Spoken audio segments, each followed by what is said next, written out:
જાગે ને તો વર્ણશંકર જાત પેદા થઈને પટેલ સમાજનો ખાત્મો બોલાવશે. આ વર્ણશંકર જાત કોને કહેવાય તમને ખબર છે?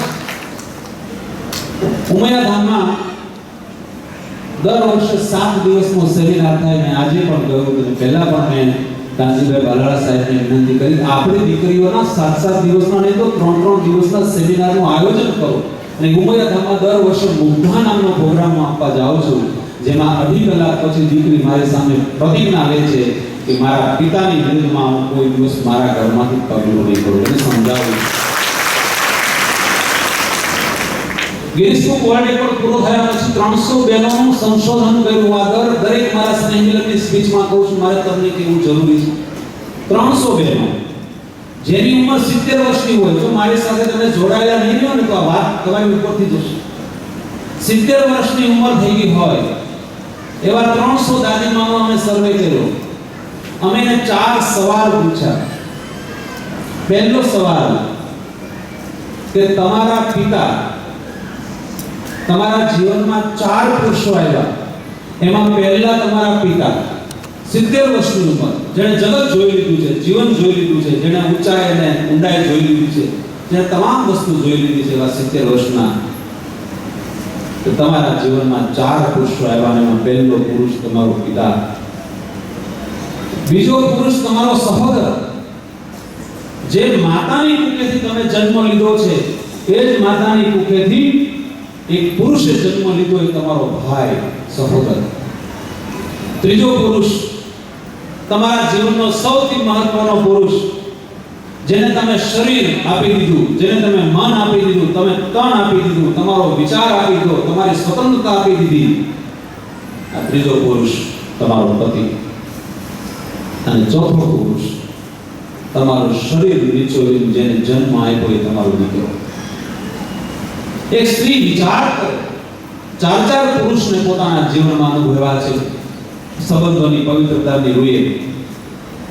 અને 70 વર્ષના 300 બહેનોને અમે સવાલ કર્યો કે આ 4 પુરુષ તમારા જીવનમાં આવ્યા છે, આ 4 પુરુષમાંથી આજ પણ તમને સૌથી વધારે વહાલું કોણ છે?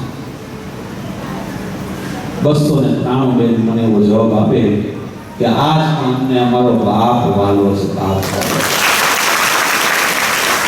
તમે વિચાર કરો, બાળપણની અવસ્થામાં કદાચ પિતા વાલો હોઈ શકે, આમાં યુવાન અવસ્થામાં બેઠા છે અને પતિ વાલો હોઈ શકે, થોડા આગળ વધે દરબાસ્તર પછી જ્યારે બાળક જન્મ લે ત્યારે કદાચ દીકરો વાલો હોઈ શકે, પણ 70 વર્ષની ઉંમરે પહોંચેલી વ્યક્તિએ જીવનને, જગતને જોઈ લીધું છે. અને એને સમજાય છે કે આ 4માં છેલ્લે તો મારો બાપ જ શ્રેષ્ઠ હતો. અને એટલે પુરુષોને કહું છું, સુખી થવું હોય તો માળા નહીં કરવો તો ચાલશે, 11 નહીં કરો તો ચાલશે. કમ સે કમ તમારા ઘરમાં તમારા પત્નીના સ્થાને રહેલા બેનના પપ્પાનો વિરોધ કે વિરુદ્ધ ન કરો, તમે સુખી જ છો. સાચું છે. અને હું એમ સુખી છું ને તો મને ન સંભળાવે કે તમે ક્યાં દેખાવામાં હારા છો, કોઈ દી નહોતી. દીકરી સ્ત્રીના પિતાના વિરુદ્ધમાં જે પુરુષ નથી બોલતો એ હંમેશા સુખી થાય છે. પછી બીજી બધી બાબતો હોય નાની મોટી, એની ચર્ચા કરશું જેમ જેમ મુદ્દા આવશે. એટલે તમે એવું નહીં માનતા કે ખાલી બહેનો, આ તો આજે માનો દિવસ છે, માને નમન કરવાનો દિવસ છે.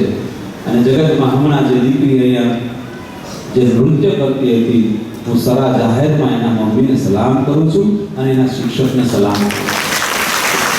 એ થાકી નહીં, એનો ઉત્સાહ જુઓ. અને એટલે કહું છું દીકરીને યાદ કરીને કે જ્યારે તમારી બીજા બધાની દીકરીઓ ટીવી જોતી હશે ત્યારે દીકરી પ્રેક્ટિસ કરતી હશે. તમારા બધાની દીકરીઓ અને દીકરાઓ એ ઉંમરમાં જ્યારે રમતા હશે ત્યારે એ ઘરમાં પ્રેક્ટિસ કરતી હશે. એની મમ્મી એનો ખ્યાલ કર્યો હશે, એને શીખવનારા ટીચર જે હશે એણે એનો ખ્યાલ કર્યો હશે. એક એક શબ્દ, એક એક તાલ સાથે એનું શરીર થરતું. અને મને એની અંદર વૈશ્વિક વ્યક્તિત્વ દેખાણું છે કે આ દીકરીને જો 100% સારી રીતે જો પાલવામાં આવે, એને ડેવલપ કરવામાં આવે તો જગતમાં કદાચ આજ તો ખાલી 3000 માણસો એનું નૃત્ય જોયું, આવતીકાલે જગત એને જોતું હશે. સાહેબ આ જ કરવાનું છે. શિક્ષણની વાત કરી સાહેબ. સૌરાષ્ટ્રના કોઈ પણ જ્ઞાતિની અંદર જમીર અને ખમીર ભારોભાર ભરેલું છે. ને હું યાર હમણાં પણ કહું છું કે પટેલની દીકરીઓ છો, કોઈ પણ કુળ હોય, બ્રાહ્મણમાં ગયો તો ત્યાં પણ કહું છું તમારે કુળ છાંડીને બીજા કુળમાં ન જાતું. તમારે કુળ, કારણ કે એક પટેલ હોય ને એક બીજી જ્ઞાતિનો હોય ને બે દ્વારા જે બાળક વર્ણશંકર પેદા થાય છે ને જગતમાં સૌથી પહેલા પટેલ જ્ઞાતિનો ખાત્મો બોલાવશે એવું સરા જાહેર નથી. કારણ કે તમારો જમીર ને ખમીર અને પેલાનો હલકાય ભેગું થશે. અને તમે જુઓ, મળો તમે 50 ઓફિસરોને, પટેલના ઓફિસરોને મળો ને વાત કરો કે બીજાને મળો. આપણે કોઈ જ્ઞાતિ ઉપર નથી વાત કરતા, પણ કહેવાનો મતલબ એ છે એટલીસ્ટ દાંપત્ય જીવનની અંદર પટેલની દીકરી સાથે પટેલનો દીકરો હોવો જોઈએ, બ્રાહ્મણની દીકરી સાથે બ્રાહ્મણનો દીકરો હોવો જોઈએ, દરબારની દીકરી સાથે દરબારનો દીકરો હોવો જોઈએ એના પતિ તરીકે. અને હવે મહત્વની વાત, હું આ બધાથી વિરુદ્ધ બોલીશ. જગત બધા એમ કહે છે દીકરીઓને સમજાવો, દીકરીઓને સમજાવો, સામેવાળાથી બચાવો. શું કહે છે? સામેવાળાથી બચાવો. ભાઈ સામેવાળાથી બચવાની જે જરૂરિયાત છે એમાં દીકરીને જ મજબૂત કરો ને. આગલા રવિવારે મારા માધ્યમથી ગિનિસ બુક વર્લ્ડ રેકોર્ડ થયો, જેમાં 5 દીકરીઓને એકના ઉપર એક સુવડાવવામાં આવી અને વચ્ચે 6 ઇંચના ખીલા રાખવામાં આવ્યા અને એના ઉપર 2.5 કિલોની સિમેન્ટની સીટ તોડવામાં આવી. અને આગલા રવિવારે અમે લોકો ગિનિસ બુકના કન્સલ્ટન્સી મારી હાજરીમાં એક પ્રોગ્રામ અમે કર્યો. દીકરીઓને મજબૂત કરવાની જરૂર છે, શરીરથી અને મનથી. તમારો કે મારો ઘરનો આનો દીકરી જો પગ બહાર મૂકતી હોય તો સૌથી પહેલી ખામી હું જાહેરમાં કહું છું માતા પિતાની છે. એને કાંઈ ઘટે છે. આજ મારી દીકરી છે, કોલેજમાં છે, એ મારા વાળ વીખી શકે છે, મારા કાન ખેંચી શકે છે, નાની દીકરી હતી જેમ ખેંચી દીધી તે મારા ખોળામાં બેસી શકે છે. યુવાન ઉંમરની દીકરી મારા ખોળામાં બેસે છે, મારા કાન ખેંચે છે, મારી હૂંફ મળે છે ને એટલે જગતના પુરુષના હૂંફની એને જરૂરિયાત નથી. અહીંયા બેઠેલા તમામ પિતાઓને વિનંતી છે કે તમારી દીકરીને તમારો પ્રેમ મળતો હોય તો જગતના પ્રેમને તો ઠોકરે મારી દે, ઠોકરે. પણ આપણે ભૂલીએ છીએ. માતાના ગર્ભમાં પહેલો દિવસથી લઈને 26 વર્ષના માણસનો અમે રિસર્ચ કરીએ, સંશોધનો કરીએ અને પછી જગતની દીકરીઓને સમજાવીએ છીએ, વિદ્યાર્થીઓને સમજાવીએ છીએ. શૌર્ય હજુ આપણામાં એવું સંકલ્પ શક્તિ તો હું તમારી સામે ઊભો છું સિદ્ધ કરનારો. 60 કલાક ને 29 મિનિટમાં ગિનિસ બુક વર્લ્ડ રેકોર્ડ સ્પીચનો હતો અને પહેલા દિવસે સંકલ્પ કર્યો 75 કલાકથી 1 સેકન્ડ ઓછી ના ખપે તો ના જ ખપે, ઉપર 32 મિનિટ કરો. અને એટલે કહું ખેડૂતનો દીકરો છું. ગૌરવ એમને નથી કે જે બાપ ખર્ચા કરે તો એક આપ સમાન બળની, મેઘ સમાન જળની તો આગળ વધતામાં શક્તિ છે. ઈશ્વર આપશે.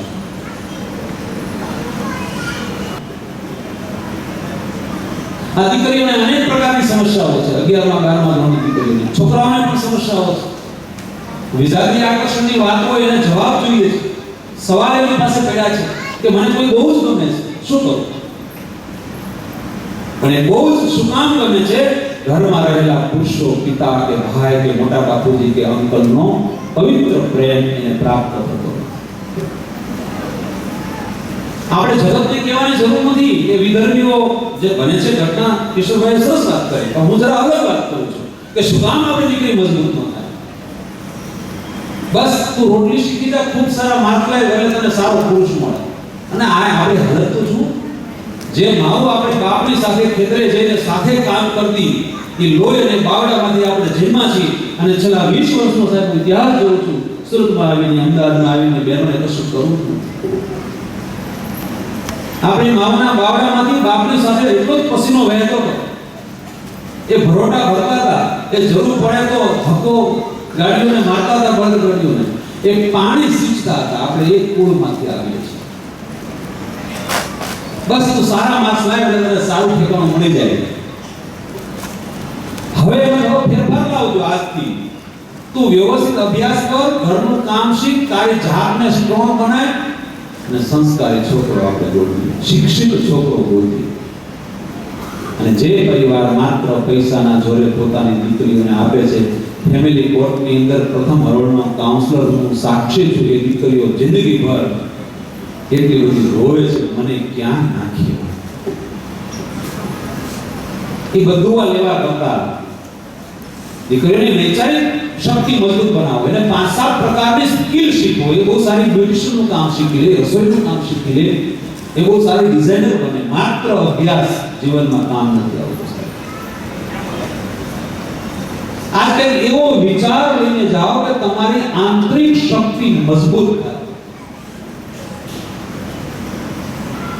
હું તો એમ કહું છું કે તમે ભલે હું સત્સંગી છું, અભ્યાસ કરું છું, પ્રાર્થનાઓ કરું છું, બધું જ કરું છું, પણ તમારા દાંપત્ય જીવનમાં જો સુખ નથી તો ક્યાંય સ્વર્ગ નથી, ક્યાંય કૈલાસ ધામ નથી, ક્યાંય ગોકુળવાસી થવાનું નથી, અને ક્યાંય કોઈ અક્ષરવાસી થવાના નથી.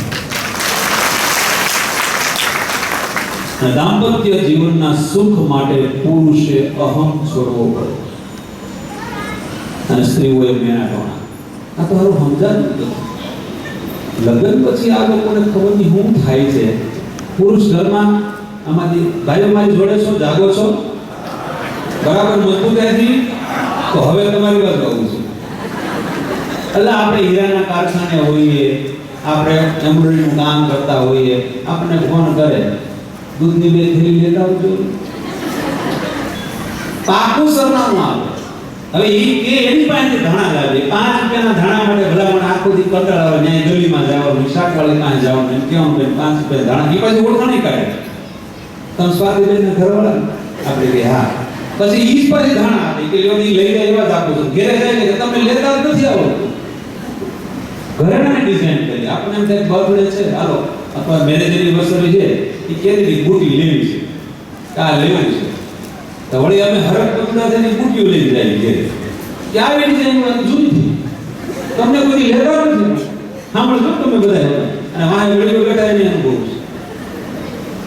આની કે કોઈ કામ જ ન આવે.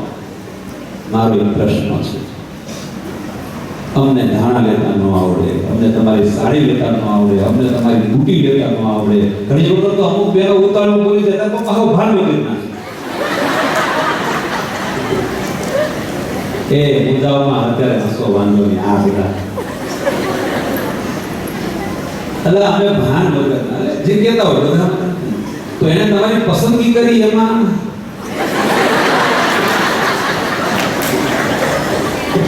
કેમ લાગે બેન? એ આંખ છોકરાઓ સારું શીખે એવું બોલો. આ બાળકો છે, એના મગજમાં તમારી વિચારધારાના એક શબ્દો એ માઇન્ડ પકડે છે. એના મનની અંદર માતા અને પિતાનું વર્તન અને વિવેક છપાય છે. મા પિતાને જે રીતે બોલે છે કે પિતા માને જે રીતે સંબોધન કરે છે, એ બાળકની અંદર શબ્દશઃ ઉતરે છે. અનેક પ્રકારની ભાગવત કથાઓ વર્ષ દરમિયાન આપણે સાંભળતા હોઈએ, અનેક પ્રકારના ધર્મગ્રંથો, વચનામૃતો આપણે સાંભળતા હોઈએ, હરિલીલાઓના પાઠ કરતા હોઈએ, અને જો એમાંનો કઈ જ જીવનમાં ન આવવાનું હોય તો પછી એવો સમય શું કામ બગાડવો? તો મને તો આ દીકરી ગમી કે એનો સમય, શિક્ષણ પછીનો સમય જે બચ્યો એને નૃત્યમાં સરસ પોતાની જાતને પ્રેઝન્ટ કરવા માટે સમય આપ્યો. એવો કઈ સમય એક સમય હતો, અમે વક્તાઓ એવું કહેતા કે ઘરમાં ટીવી છે ને એટલે બહુ સમસ્યાઓ છે. પણ હવેની જે સમસ્યાઓ છે, કોકના ઘરે જઈએ ત્યારે જવાનું થાય તો ટાઈમ મળ્યો હોય. આપણે બધા જાણીએ સોફા પર લોકો કેવી રીતે બેઠા હોય. એક સોફાના ખૂણે પપ્પા બેઠા હોય, એક સોફાના ખૂણે દીકરી કે દીકરો બેઠા હોય, 10મા 12મામાં હોય, મમ્મી રસોઈ કરતી હોય, ન્યાય કંઈક ચાલુ હોય પાછું પસંદ ના બધા પોતપોતાના મોબાઈલમાં. તમે વિચાર કરો, જ્યાં લોહીના સંબંધો છે, લોહીના સંબંધોને દૂર કરનારો કોઈ રાક્ષસ અત્યારે ઈશ્વર તરફથી નહીં પણ ક્યાંક થયો હોય તે મોબાઈલ છે. મને તો એ નથી સમજાતું કે મોબાઈલમાં લોક શું કામ રાખવાના? મોબાઈલમાં લોક રાખતા. પોતાની પત્નીને પુરુષ મોબાઈલ જોવા ન આપે. જેને પોતાનું સર્વસ્વ સર્પણ અર્પણ કર્યું છે પુરુષ, જે દીકરો ને દીકરી પિતાથી ભલે છે, માતાથી ભૂલે છે, એની સામે મોબાઈલમાં લોક રાખે. આ મોબાઈલની અંદર એવું તો શું છે કે જ્યાં લોહીના સંબંધો છે, જ્યાં આત્માના સંબંધો છે, જ્યાં શરીરના સંબંધો છે, જ્યાં પવિત્રતાના સંબંધો છે, એને જોવા ન દેવાય. અને એટલો બધો ઉકરડો જો મોબાઈલમાં આવતો હોય તો રાખવો જ શું કામ જોઈએ? ઉકરડો જ આવતો હોય, નો જોવાની ક્લિપિંગ્સ આવતી હોય, નો જોવાના જોક્સ આવતા હોય, નો જોવાના ચિત્રો આવતા હોય, અને પછી કપાળમાં ચાંદલો કરીને એમ કહું કે હું સત્સંગી છું, કે હું વૈષ્ણવ છું. બહેતર છે કે ચાંદલો ઘૂસી નાખો, સ્વીકારી લો કે હું નાસ્તિક છું. સ્ત્રીઓના શરીર અને પુરુષોના શરીરના ચિત્રો અને ક્લિપિંગ્સ જોઈ જો આપણને ગમતી હોય તો મને લાગે કે મોબાઈલ આશીર્વાદ સ્વરૂપ નથી, શ્રાપ સ્વરૂપ છે. હું કેવો છું તમારે મને ઓળખવું હોય તો મારે મોબાઈલની ગેલેરી ખોલી જોવી પડે. હલો, જાગો છો? મેં કહ્યું કે કારેલાનું શાક આવશે વચ્ચે, અને આ બધાને લાગુ પડે છે. આ બધાને લાગુ પડે.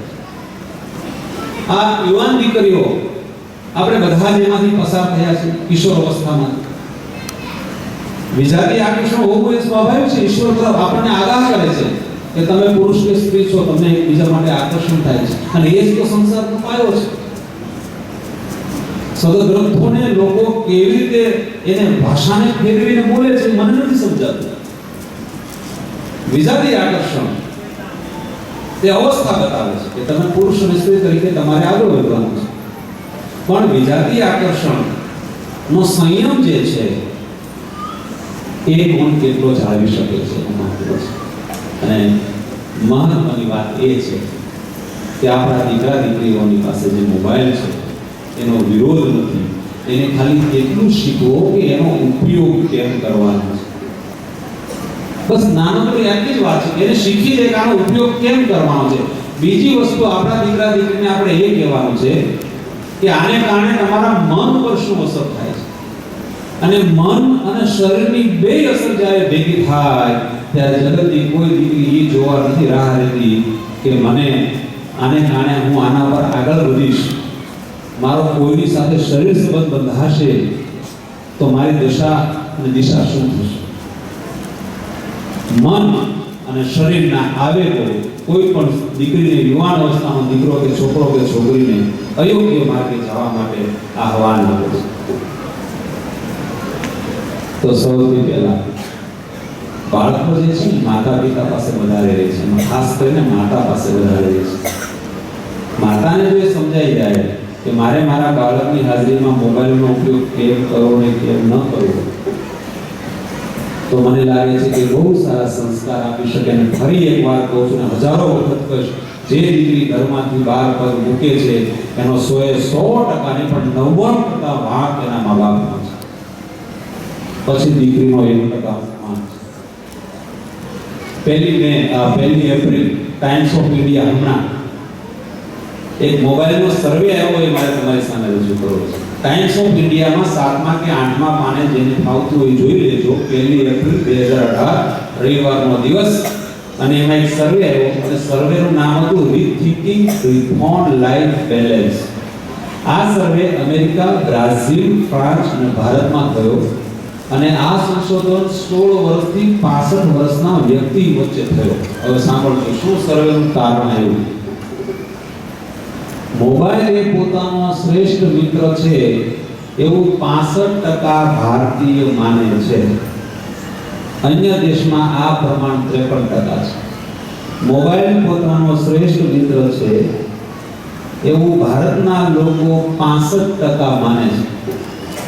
અને આપણે શ્રેષ્ઠ મિત્રની વ્યાખ્યા આપણી સંસ્કૃતિએ જે આપી એ જુદી છે. આપણી સંસ્કૃતિએ જે મિત્ર તરીકેની વ્યાખ્યા આપી, સુદામાને યાદ કરીએ, ભગવાન રામને યાદ કરીએ, એના પગ પખાડ્યા હતા એ માણસને યાદ કરીએ, સુગ્રીવ અને વાલીને યાદ કરીએ, એ મિત્રની વ્યાખ્યા જુદી છે. ભગવાન કૃષ્ણ અને અર્જુનની વાત કરીએ મિત્રતાની. અને મને આનંદ છે કે મારે તમને એ કહેવું જોઈએ કે મિત્ર કથા નામની એક કથા હું તૈયાર કરું છું. આ સમાજમાં એ આખો સંસ્કાર ભૂલાઈ ગયો છે. મિત્ર કથા તૈયાર કરું છું. હું ખુદ એ મિત્ર કથા કરવાનો છું. તો આવા પરમ તત્વ જે મિત્રો હતા, એ મિત્રની જગ્યાએ ભારતના લોકો જે ધર્મ અને સંસ્કૃતિ સાથે સંકળાયેલા છે એ સર્વેમાં એવું આવ્યું છે કે 65% લોકો ભારતમાં એવું માને છે કે મોબાઈલ મારો પરમ મિત્ર છે. આપણે દુર્દશા જોઈએ. પોતે જેને ચાહતા હોય એટલે કે પોતાનો પરિવાર, પોતે જ એને બગાસ પ્લીઝ એવડું મોટું મારી સામે બેઠા બેઠા બગાસ ઉડાય છે. પોતે જેને ચાહતા હોય પરિવારને બદલે મોબાઈલ સાથે ભારતીયો 47% સમય આપે છે. અમે કીધું ને ઘરમાં લઈને બેસી જાય ચારે બાજુ ખૂણામાં લઈને. જ્યારે અન્ય દેશમાં આ પ્રમાણ માત્ર 33% છે. 47% આપણે બધાય સમય પરિવારને જે આપવાનો છે કે મોબાઈલને આપીએ છીએ. પછી વારંવાર ભારતીયો બધા ચેક કરે મોબાઈલ, વારંવાર જોયા કરે શું કઈ નવું એવું 57% છે. એનું નાનું બાળક કોઈને આપણે જેમ એનું વારે વારે કપડા જોવા પડે એવી રીતે ભારતીય લોકો વારે વારે મોબાઈલને જોવામાં સૌથી આગળ 47%. અન્ય દેશમાં આ પ્રમાણ 57%, અન્ય દેશમાં આ પ્રમાણ 44% છે. અને આ હું એટલા માટે કહું છું, અહીંયા બેઠેલા વડીલો, સમાજશ્રેષ્ઠીઓ અને આપ બધા ખાસ કરીને પુરુષો અને બહેનો, આમાં જો આપણે સુધારો નહીં લાવીએ ને તો એક એક ઘરની અંદર વર્ણસંકર જાત પેદા થવાની છે. આપણા કુળને આપણે સાચવી શકવાના. હું તો એમ કહું છું 15 વર્ષ પછી તમારે ઓર્ગેનિક પટેલ કુળ ગોતવું પડશે. ઓર્ગેનિકમાં ખબર પડે ને, દવા દારૂ વગરનું જે અનાજ પેદા કરવામાં આવે ને ઓર્ગેનિક કહેવાય, મૂળ ખોરાક કહેવાય. આવનારા 15-20 વર્ષમાં શ્રેષ્ઠ પરિવારે જ્યારે પરિવાર શોધશે ત્યારે પૂછવું પડશે કે ભાઈ આ છોકરાના મામી કોણ છે? પટેલ છે? આ છોકરાની ફઈ પટેલમાં ગઈ છે? આના માસી કોણ છે ભાઈ? કારણ કે અન્ન દેવો ઓળકાર એટલે આ છોકરો પાછો બધા ઘરે ગયો હોય, જીમો હોય, રોકાણો હોય, એ રીતે છોકરીના પરિવારવાળા સામેવાળા પૂછે ભાઈ આના ભાઈ, આના મામી, આને કે એને અડધી તો નથી કે ને કુસંસ્કાર. મૂળ ઓર્ગેનિક પટેલની જાત શોધવા માટે આપણે 15 વર્ષ પછી મહેનત કરવી પડશે. જો આજે આપણે સુધારો નહીં લાવીએ તો. અને સમાજના શ્રેષ્ઠીઓ આ વાત એટલા માટે નથી કરતા કારણ કે એવા ઘણા ઉપાયો શોધ્યા છે કે કોઈનાથી આ બોલાય નથી. એટલા માટે ખાસ કરીને એના પછી પોતાનો સ્માર્ટફોન ખોવાઈ ગયો હોય તો 77% ભારતીયો દુખી થાય છે, દુઃખ થાય છે મારો ફોન ખોવાઈ ગયો. હવે એમાં તો એવું શું હોય કે એને બધું દુઃખ થાય? આપણી માનસિકતા ઉપર વિચાર કરવાનો છે. આપણે કયા માર્ગ પર જઈ રહ્યા છીએ. આ રિપોર્ટ જે છે ડોક્ટર નેન્સી પિકોફ એ હાર્વર્ડ મેડિકલ સ્કૂલના મનોચિકિત્સા વિભાગના શિક્ષક છે. એ આ રિસર્ચમાં હતા. એને ટાઈમ્સ ઓફ ઇન્ડિયામાં 1 એપ્રિલ 2018ના રોજ આપ્યું છે. એનો આ પુરાવો છે. તો જીવનની ઘણી બધી વાતો છે. એ વાતોની વચ્ચે મારે કહેવું પડે કે આજ પણ ઈશ્વર આપણને શ્રેષ્ઠ સંતાન આપે છે. बेहतर से बेहतर को तलाश करो, मिल जाए नदी तो समंदर की तलाश करो. बेहतर से बेहतर की तलाश करो. પોતાની અંદર સારામાં સારી વસ્તુની તલાશ કરો. बेहतर से बेहतर की तलाश करो, मिल जाए नदी तो समंदर की तलाश करो. टूट जाता है शीशा हर पत्थर की चोट से, टूट जाए हर पत्थर ऐसे शीशे की तलाश करो. આપણા બાળકોની અંદર આ સામર્થ્ય છે. ને આ સામર્થ્ય જે આપણા બાળકોની અંદર છે એ સામર્થ્યને ફલીભૂત કરવા માટે આપણે પિયુષ પુષ્પો એટલે કે પ્રેમ અને ભૂખ આપવી પડશે. જે દીકરીઓ મારી ઓફિસમાં આવીને પોતાની કથનીઓ કહે છે કે હું કશું કરતો નથી, મારા ટેબલ પર ભગવાનની મૂર્તિ છે, એ મૂર્તિની સામે જોઈને કહું છું, આની સાક્ષીએ કહું છું કે બેટા તું અત્યારે હું તારો ગુરુ, ભાઈ, મિત્ર, શિક્ષક જે માને એવું છું. મને તો તારું જે હોય કે કદાચ તારું દુઃખ મને હળવું થઈ જશે. મા બાપ સામે બેઠા હોય કાચની ઓફિસની બહાર. શું કામ? આટલો અદ્ભુત દેહ ઈશ્વરે આપણને આપ્યો છે. એક પણ પ્રાણીમાં આવી તાકાત નથી. લીલી સાડીવાળા દુપટ્ટાવાળા બેન વાત નહીં કરો. આ લાઈનમાં 14માં કે 19માં નંબરે બેઠા. સમસ્યાઓ દરેક જગ્યાએ છે. સમસ્યાઓ કોઈ જગ્યાએ નથી એવું નહીં, પણ એનો અર્થ એવો નથી. ભગવાન સ્વામિનારાયણ ના પાડે છે કે તમે ગુસ્સો કરીને તમારી આંગળીને પણ ન કાપો, એનો નખ પણ ખોટી રીતે ઉખેડી ન નાખો, શરીરની હિંસા ન કરો. આ બધાના પર દુઃખ આવેલા છે. અમારા સંતોને તો મારતા ગામડામાં. ભગવાન કૃષ્ણને ક્યાં ઓછા દુઃખ છે? જન્મ બીજી આપે, રહેવાનું બીજા સાથે, મોટા બીજા સાથે. કોને દુઃખ નથી? લોકોએ એનું કામ કર્યું છે. सबसे बड़ा રોગ ક્યાં કહેંગે લોગ. આ રોગને મેં મારી બાજુમાં આવવા દીધું. તમારી બહારની સુંદરતા ગમે તેટલી સારી હશે, પણ માહિલી સુંદરતામાં જો ડાઘા પડેલા હશે ને તો જીવન કોઈ દિવસ શ્રેષ્ઠતામાં પસાર નહીં થાય. માહિલી સુંદરતા જોઈએ. શું કામની બહારની સુંદરતા? તમે સ્નેહ મિલન સમારોહમાં આવતા હો, તમારી જૂની આંટી ના ઉપડે તો સ્નેહ મિલન સમારોહમાં આવવાનું કોઈ મર્મ નથી. મેં તો એવા અનેક લોકોને મળ્યો છું કે પત્ની એને આખી જિંદગી ભરપૂર પ્રેમ આપ્યો હોય, ખૂબ સુખ આપ્યું હોય, અને સુખના ભાગરૂપે પતિએ કાયમ એને મહેનતોના માર્યા હોય, જેઠાણીએ કાયમ મહેનતોના માર્યા હોય, નણંદેને ક્યારે માફ ન કર્યું હોય, અને જતી પાટ એની લાશ પડી હોય, ચોધાર આંસુ બધા રડતા હોય, ખાસ અમે આને માફ કરવું જોઈએ. દેરાણી જેઠાણીના ઝઘડામાં, ડિલિવરીમાં જેઠાણીનું મૃત્યુ થાય, દેરાણી સામે ઊભી હોય છે, મનમાંથી બરોબર ઊભો થાય, કાશ મેં આની બાળકી નાની થઈ ત્યારે મેં એની સેવા કરી લીધી હોય, બિચારી ઉડી ગઈ છે. જે રડતા હોય એને જુદા છે. એવા બાપ દીકરા દેખાશે. બાપની સામે કાયમની જોડે માથાકૂટ કરે અને અચાનક બાપનું મૃત્યુ એની સામે ખોળામાં થઈ જાય ચા પીતા પીતા, પછી પેલા ભાઈને રડવું ન હમાતું હોય.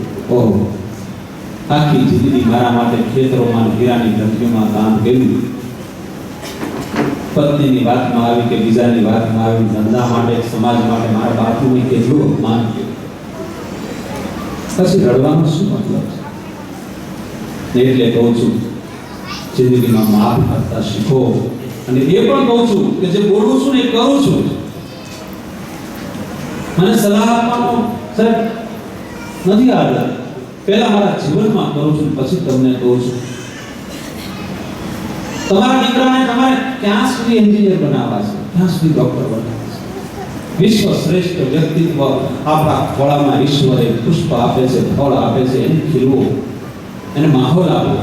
અને તમારામાંથી બધાને કહું છું, જેને પણ આ દીકરીઓ, છોકરા છોકરીઓ, મા બાપને જેને પણ પોતાના બાળકની સમસ્યા હોય, વાંચતો નથી, લખતી નથી, મોબાઈલ મૂકતી નથી, ઊભી કરીને બે ઉઠે ત્યારે સવારે કલાક પથારીમાં બેઠી રહી છે, કઈ ખાતી નથી, આ બધા જ પ્રશ્નો મારી ઓફિસે આવજો, પણ ફોન કરીને આવજો, એમાં છેલ્લે નંબર આપીશ. તમારા બાળકોની સમસ્યા અથવા તમારા આખા જીવનની સમસ્યા, 1,00,000 સમસ્યા મારી પાસે લાવો અને તમારા ખોળામાંથીનો જવાબ શોધીને ન આપો તો બોલવાનું મૂકી દો. તમારી સમસ્યાનો જવાબ તમારા ખોળામાંથી શોધીને આપું. પછી પ્રશ્ન એ છે કે જ્યારે અમે તમને ગાઈડન્સ આપીએ, સલાહને માર્ગદર્શન આપીએ, એ માર્ગદર્શન પ્રમાણે તમારું જીવન હોવું જોઈએ. એક નાનકડી આયુર્વેદિક વાત સાથે તમે બહુ ગમે. અમારા પુરુષોને એવું કંઈ નહીં, હા આપણે જઈએ કે ઓલું મશીન મૂકી દે કામ, પણ બહેનોને તો આયુર્વેદનો એક વાળ વધારે ખેંચાઈ ગયો હોય તો 20 જણને સોસાયટીમાં કે હવે એના કામમાં કંઈ રહ્યું નથી, એટલે કામ તો મારો શું હમણાં આવશે. કેટલું આપણે ધ્યાન રાખીએ, કેટલી સંભાળ લઈએ. લેયર કટ એટલે લેયર કટ થવા જોઈએ. 20 જણને પૂછે, જો હું તમને દુઃખ પુરુષો મારી ભેગા રહેજો, બધા દુઃખ ભેગો ક્યાંથી શોધે? જાગો છો? બીયા વગર હા પાડો તો હા કાચા નથી કરતા. આ તો તમારી દરેક અન્વેષણ છે, બરાબર? આપણે ત્યાં કાચા થોડા છે, આ તો તમારી થોડા ડરી એટલે તમે ના હું બોલીએ કાંઈ મારો વાત આવી અનેક બાબતો છે. બાળકની વાત કરું તો બાળકમાં સરખામણી કરે. અને ઘણા પેલા હાસ્ય કલાકારો કહેતા હોય છે કે પુરુષ અને સ્ત્રી, પતિ અને પત્ની, માતા અને પિતાનું જે સ્વરૂપ છે એ બેયના 12મા ધોરણની માર્કશીટ ભેગી કરે તો 65% ન થતા હોય, અને છોકરા એમ કે તારે 95% લાવવાના છે. ટીચર આવે છે, ટીચર આવે. તમારું બાળક જેવું છે એવું સ્વીકારો ને ભાઈ. જે પ્રમાણે પતિને સ્વીકાર્યો છે, જે પ્રમાણે પરિવારને સ્વીકાર્યો છે. અને અહીંયા જે યુવાન દીકરીઓના ચહેરા દેખાય છે એની શીખ નથી આપવી, પણ એક ફેમિલી કોર્ટની વાત કરી છે. અમારા વધુમાં વધુ સમાધાન કરવાનું મારું નામ છે. એ સમાધાન હું કેવી રીતે કરું છું એની તમને એક ઝલક આપી છે. પહેલી વાત તો એ કે 12મા ધોરણની દીકરી પિતાથી બહુ ગુસ્સામાં આવી ગઈ, અને ગુસ્સામાં મારા પપ્પાને મારા પ્રત્યે બહુ પ્રેમ છે, હવે મારે એને બતાવી દેવું છે. બતાવી દેવું છે. આવી ભાવના સાથે એક દિવસ હું મારા ઘરની બહાર નીકળી જાય, જો મારા પપ્પા શું કરે છે, કેટલા તડપે છે. થોડું બોલ્યા હશે એના પિતા. હવે આ કરોડ પત્ની સાંભળ્યું એટલે એના બધા મિત્રો પાસે ફરી વળી કિશોરવાળા બધા પાસે કિશોરભાઈએ વિધર્મીની વાત કરી હતી એટલે મને વાત યાદ આવી. શું કરે છે વિધર્મીઓ?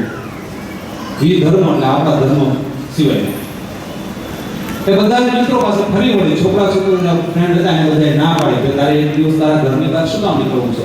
તો મારા પપ્પા સાથે મારે બોલવાનું થયું છે ને પપ્પાને બતાવી દેવું છે કે મારા હવે જીવિત નથી. ના જગતમાં તમામ બાપ બોલતા હોય તો ન બોલતા હોય પોતાની દીકરીને બે પનાહ ચાહતા હોય, બે પનાહ ચાહતા હોય. કોઈ બાપ બોલી શકતો હોય, કોઈ ના બોલી શકતો હોય. કોલેજમાં અને સ્કૂલમાં જાઉં છું ત્યારે હું દીકરીઓને કહું છું તમારે તમારા બાપનો પ્રેમ કેવો છે જોવું હોય ને તો તમારા પિતાના મૂડ તમે જાણતા હશો. ગુસ્સામાં હોય, ટેન્શનમાં હોય, મજામાં હોય.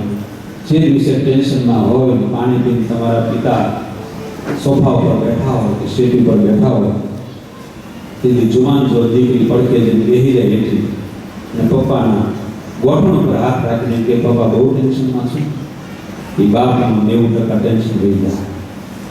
એક વાર તો કોશિશ કરજો પોતાના પિતાને ખાલી આટલું પૂછવાનું, પત્ની કરતા પણ વાલી જો પુરુષને હોય ને તો પોતાના ઘરે જન્મેલી દીકરી છે. બેના વિશે બધા બોલે, દીકરી વિશે બધા બોલે, મા વિશે બધા બોલે, પણ પિતાના આંસુ તમારે જોવા હોય ને તો આંખમાંથી નથી નીકળતા, હૃદયમાંથી લોહીના આંસુ નીકળતા. પુરુષ જાણતો હોય કે મારો પરિવાર શું છે, મારા પત્ની શું છે, મારી દીકરી શું છે, મારે એના માટે શું કરવું છે. આપણે તો મેણાકોના મારીને છટકી જઈએ, પણ સંઘર્ષ કરતા પુરુષને ખબર છે આ સુરત જેવા મોંઘા શહેરમાં પરિવારને સેટ કરવા માટે, દીકરીને સારા ઘરે મૂકવા માટે, એને છોકરાને સારો અભ્યાસ કરાવવા માટે એની જે મહેનત હોય છે, એની જે તપસ્યા હોય છે, એનો જે તણાવ હોય છે, એનું જે ટેન્શન હોય છે, એ પછી ગમે તે ધંધામાં એ અલગ છે. અને એટલે આ દીકરીએ એક મુસ્લિમ છોકરા સાથે વિધર્મીને કીધું મારે એક દિવસ બહાર રહેવું છે. એટલે કીધું વાંધો નહીં, એક દિવસ આવતી રહે પણ તારે સહી કરવી પડશે. તારા પપ્પા મારી પર કેસ કરે તો ગુસ્સામાં વિચાર કરો ને ગુસ્સો કેટલો હશે. અને અહીંયા બેઠેલી દીકરીઓમાંથી પણ બેમાં દીકરીઓ એવી છે કે બહુ નાકના ટેરવા ઉપર 24 કલાક ગુસ્સો રહેતો હોય. એને સ્વપ્ન આવે તો પૂછીને આવે હું આવું. સ્ત્રી હંમેશા સૌંદર્યની સાથે લાગણીથી શોભે. સ્ત્રી અસ્તિત્વ ત્યારે કહેવાય જ્યારે અંદર લાગણી ભરવાર હોય. એ સિંહણ ત્યારે બની શકે જ્યારે સમાજનું, પરિવારનું કોઈ એવું દુઃખ હોય કે જ્યાં નષ્ટ થવાનો આરો આવે તો સ્ત્રી શક્તિ ત્યારે સારી લાગે. બાકી સ્ત્રી જન્મ જ લાગણી માટે છે. પુરુષો અહમ સાથે જન્મેલા છે, સ્ત્રીઓ લાગણી સાથે જન્મેલી. ક્યાં જઈને આપણે અટકશું? અને મને નવાઈ લાગે સાહેબ, જે દીકરીને કે જે દીકરાને 20 વર્ષ સુધી વિશ્વાસથી મા બાપે પોતાના સ્વપ્ન ખોઈને એનું શિક્ષણ કરાવ્યું હોય, એને વસ્તુ લઈ આપી હોય, એને જીન્સ ટી-શર્ટ લઈ આપ્યા હોય, એને શોખ પૂરા કર્યા હોય, આટલો વિશ્વાસ મા બાપે જાળવ્યો હોય અને ફેસબુકમાં એક જરીક એવો ચહેરો ગમી જાય કે આ વિશ્વાસઘાત થઈ જાય, પેલાની એને સંબંધ થઈ જાય. આ કઈ સંસ્કૃતિમાં આપણે જીવીએ છીએ? શું આ કૃષ્ણની સંસ્કૃતિ છે? શું આ સ્વામિનારાયણ ભગવાનની સંસ્કૃતિ છે? શું આ રામની સંસ્કૃતિ છે? માતા પિતા કઈ રીતે પાલન કરે છે મને સમજાતું નથી. જે બાળકો કોઈ મોટા સાયન્ટિસ્ટ બની શકે એમ છે, જે દીકરીઓ વિચાર કરો અત્યારે આપણા ભારત દેશની સરહદો ઉપર કેટલીય દીકરીઓ હાથમાં AK-47 રાઇફલ લઈને ટોપ લઈને ઊભી છે. આ એ દેશની સંસ્કૃતિની વાત છે. આજની તારીખમાં મિસાઇલ ફેંકવાના જે વિમાનો હોય એની પાયલટ છે. જ્યારે આપણી મિસાઇલ આપણું વિમાન બીજી કન્ટ્રીમાં, બીજા દેશની સરહદો રોકી લઈને ત્યાં બોમ્બ ફેંકવા જાય ત્યારે સામે 10 મિસાઇલો છૂટતી હોય, એની વચ્ચે ત્યાં તોપો ફેંકવામાં, બોમ્બમારી કરવામાં જે દીકરીઓ, જે દેશની દીકરીઓ કામ કરે, ત્યાં આપણા સમાજની દીકરીઓ 5 મિનિટના મોહમાં ભાગી ગઈ. આ યક્ષ પ્રશ્ન સમાજ માટે છે. એટલે હું કહું છું કે શું કામ ભાગવત સાંભળો છો? જો ભાગવતનું કંઈ આપણામાં આવવાનું જ ન હોય, શિક્ષાપત્રીનું કંઈ આવવાનું જ ન હોય, તો પોતાને ધાર્મિક કેવા કરતા. અહીંયા કેવું છે, લોકો એમ કહે છે કે હું આ ધર્મમાં છું, પણ ધર્મનું કોઈ માન્યું નથી. આ ધર્મનું છું એવું કહેવામાં લોકો પ્રાઉડ અનુભવે છે, ગૌરવ અનુભવે છે, પણ ધર્મની વાત તો માનતા નથી. સીતાજીની વાતને યાદ કરી લો, દ્રૌપદીને યાદ કરી લો, માં સતી પાર્વતીજીને યાદ કરી લો. આ દિવસ અને આવું દાંપત્ય અને આવું જીવન મને કહેજો સમય પૂરો થાય. છેલ્લે બહેનો માટે વાત કરું, જ્યારે માની વાત થતી હોય, દીકરીની વાત થતી હોય, દાંપત્ય જીવનની વાત થતી હોય, એક સ્ત્રી શું કહે છે પુરુષોના અહમની સામે? પુરુષોના અહમની સામે એક સ્ત્રી શું કહે છે કે ભલે ઝઘડીએ, ક્રોધ કરીએ, એકબીજા પર તૂટી પડીએ. અને એ પણ તમને કહું, ખરું દાંપત્ય જીવન 45 વર્ષ પછી ચાલુ થાય છે, 40 વર્ષ પછી ચાલુ થાય. જ્યાં અહમ ઓગળી જાય, જ્યાં હું ને તું એકબીજાને જે કહેવાય ને કે ગુસ્સો ઓગળી જાય, જ્યાં એકદમ પરમ શાંતિના અહેસાસ કરવાની ઈચ્છા થાય. આ 40-45 વર્ષ પછીનું જીવન છે એકબીજાની ખરી ખપતનું જીવન છે, ખરી ખપત. અને એ ખપતમાં શું છે કે ભલે ઝઘડીએ, ક્રોધ કરીએ, એકબીજા પર તૂટી પડીએ, એકબીજા પર દાદાગીરી કરવા, છેલ્લે તો આપણે બે જ હશું, છેલ્લે તો આપણે બે જ હશું. હા, કે જે કહેવું હોય તે કહી લે. એકબીજા કહે છે કે જે કહેવું હોય તે કહી લે, જે કરવું હોય તે કરી લે. એકબીજાના દાંતના ચોથા શોધવા, છેલ્લે તો આપણે બે જ હશું, છેલ્લે તો આપણે બે જ. દીકરી પરણી ગઈ હોય, દીકરો પરણી ગયો હોય અને મા બાપ એકલા રહ્યા હોય, આમાંથી ઘણા બેઠા છે અને અહેસાસ થતો હશે. હા, કે હું રિસાઈશ, તું મનાવજે. હું રિસાઉં તો તું મનાવજે, તું રિસાઈશ તો હું મનાવીશ, તું રિસાઈશ તો હું મનાવીશ. એકબીજાને લાડ લડાવવા, છેલ્લે તો આપણે બે થઈશું, છેલ્લે તો આપણે બે. કોણ પ્રયાસ કરીએ? દીકરો એની રીતે, દીકરી એની રીતે, દીકરીની એની સમસ્યા, દીકરાની એની સમસ્યા, છેલ્લે તો આપણે લાડ લડાવવા આપણે બે થઈશું. આંખો જ્યારે ઝાંખી થશે, આંખો જ્યારે ઝાંખી થશે, યાદ શક્તિ પણ પાંખી થશે, યાદ શક્તિ પણ પાંખી થશે. ત્યારે એકબીજામાં શોધવા, છેલ્લે તો આપણે બે થઈશું, છેલ્લે તો આપણે બે થઈશું. ઘણી વાર ઓળખ નાખવી પડે, બહાર ઓળખો છો એટલે એ સામે વડીલો હોય તો એ રીતે ઓળખાણ રાખતા છે. છેલ્લે તો આપણે બે થઈશું, છેલ્લે તો આપણે બે થઈશું.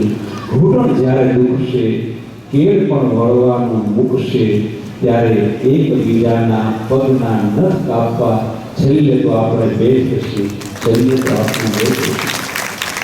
મારા રિપોર્ટ તદ્દન નોર્મલ છે, મારા રિપોર્ટ તદ્દન નોર્મલ છે, આઈ એમ ઓલ રાઈટ, હું ખૂબ સારો છું, એમ કહીને એકબીજાને છેતરવા, છેલ્લે તો આપણે બે થઈશું, છેલ્લે તો આપણે બે થઈશું. આ વગેરે ચિંતા થાય કે હું ક્યાં ને કહું કે મને દુઃખ છે, હું એનું દુઃખ સમજું. બે પાત્રો એવું વિચારતા હોય તો અમે એકબીજાનું દુઃખ સમજીએ, અને એ દુઃખ સમજવા છેલ્લે તો આપણે બે થઈશું, છેલ્લે તો બે. સાથ જ્યારે છૂટી જશે, જે હું પહેલી વાત કરતો હતો, સાથ જ્યારે છૂટી જશે, વિદાયની ઘડી આવી જશે, ત્યારે એકબીજાને માફ કરવા, છેલ્લે તો આપણે બે થઈશું, છેલ્લે તો આપણે બે થઈશું. તો આવી તો ઘણી વાતો છે મારી પાસે, પણ સમયને ધ્યાનમાં રાખીને આપણે થોડી વાતોના અંતમાં જઈએ પહેલા મારે તમને એક સરસ મજાનો અહેસાસ કરાવવો છે. આ સુખની વાતો છે, પારિવારિક સુખની વાત છે, આધ્યાત્મિક સુખની વાત છે, દાંપત્ય જીવનના સુખની વાત છે. આપણા બાળકો સંસ્કારી શિક્ષિત બનીને ભવિષ્યમાં મોટા સ્ટેજ ઉપર એને કારણે, એની પ્રવૃત્તિને કારણે આપણને હાથ તોરા પહેરાવાય, એ સુખની વાત છે, સન્માનના સુખની વાત છે. પણ આ સુખ ત્યાં અટકે છે, એની વાત મારે તમારી સાથે હજુ એક કરવી છે, અને એમાં તમારે મારી સાથે જોડાવવું પડશે. હવે આવો વૈશાખ મહિનો અથવા તો અધિક માસ હોય, અને તમે બધા જુઓ, હમણાં 3 દિવસ પહેલા ભગવાન સ્વામિનારાયણ મંદિર, નવા મંદિરની પ્રાણ પ્રતિષ્ઠા મહોત્સવ મારે બતા નથી, કાળઝાળ ગરમી, અને પાણીની પણ એટલી સમસ્યા હોય. આવી કાળજાળ ગરમી હોય અને તમે કોઈ માનતા કરી હોય કોઈ ભગવાનની અને તમે ત્યાં દર્શને ગયા હો અને આવો ધોમ ધાકતો તાવ, પાણી ખૂટી ગયું છે, વાહનો છે નહીં, ભગવાનના પ્રસાદના થાળના સમય પહેલા પહોંચવું છે. આપણી અનન્ય શ્રદ્ધા ઈશ્વરમાં છે. કૃષ્ણ કનૈયા હોય, સ્વામિનારાયણ હોય, રામદેવજી હોય, કુળદેવી હોય, કોઈ હવે બને એવું છે કે જે ગામમાં મંદિર છે, મંદિર સુધી પહોંચવાનું છે, વાહનો છે ને 3 કિલોમીટર ચાલીને ધોમ ધકતા તાપમાં તમે ત્યાં સુધી પહોંચ્યા પાદરમાં. આમ એકદમ ભરેવ જેવું થઈ ગયા છો. અને ગામના પાદરમાં એક વટવૃક્ષ જોયું, તમને થયું મનમાં હાશ, બધા મકાનો બંધ છે, તડકાના પક્ષીઓ ફરકતા નથી. સામે ગામના પંચાયતે બનાવેલા નળ અને પાણીની વ્યવસ્થા છે, તમે ત્યાં જઈને જોયું પાણીનું ટીપું પણ નથી આવતું. એટલી બધી તરસ લાગી છે કે એની કોઈ હદ નથી. ત્યારે આવી જ્યારે તરસ લાગી હોય, આવો માહોલ હોય, ત્યારે આપણે મનમાં શું વિચારીએ? જરા વિચારો કે ભગવાન કે પાણી મળી જાય તો હા, આજ મનમાં વિચારી. અને બરાબર એ જ ટાઈમે તમે જ્યાં બેઠા હોય ને સામેના 2 માળના મકાનમાં જરી એવી બારી ખુલે, એ બારી ખુલે તમને ઈશારો કરે પાણી પીવું છે આમ દૂરથી. આ જ્યારે ઈશારો કરે તમારે પાણી પીવું છે ત્યારે મનમાં કેવા વિચાર આવે? હાશ, ભગવાને આમ તો જોયું, આપણે માનતા કરી બરાબર કે આને બપોરે 2 વાગે જો જગાડ્યા. કોણ કેવો છે, કોણે શું કીધું, શું કામ કીધું, શું ઘટના હતી, કશું જ જાણ્યા જોયા વિચાર્યા વગર, આત્મમંથન કર્યા વગર બારોબાર જે આપણે વાતો કરીએ કે સ્વીકારી લઈએ અને વોટ્સઅપમાં જેમ ફોરવર્ડ કરીએ એમ ફોરવર્ડ કરીએ છીએ, એના કારણે જગત દુઃખી છે, બાકી જગતમાં દુઃખ કેમ નહીં? ભગવાન સ્વામિનારાયણ, ભગવાન કૃષ્ણ, રામચંદ્રજી પ્રભુ, કુળદેવી દરેકને ચરણોમાં નમન કરતા માં સરસ્વતીનો ઉપાસક છું. માં સરસ્વતીની પ્રાર્થના કરતા ફરી એકવાર મારી માને યાદ કરી, પિતાને યાદ કરી, જગતની તમામ માતાઓને યાદ કરી, આ દેશના સીમાડાઓ પર જે હયાત અને હયાત નથી એવા સૈનિકોને યાદ કરી અને આપ સર્વ સમક્ષ ભગવાનને પ્રાર્થના કરું, આપના બાળકોને ચારે દિશાઓમાંથી આપને સુખ મળે, એમની સિદ્ધિ મળે અને આપણે માત્ર ને માત્ર પટેલ કુળમાં થઈને રહીએ. એ શાખ અને આન બાન સાથે મારી વાતને પૂર્ણ કરતા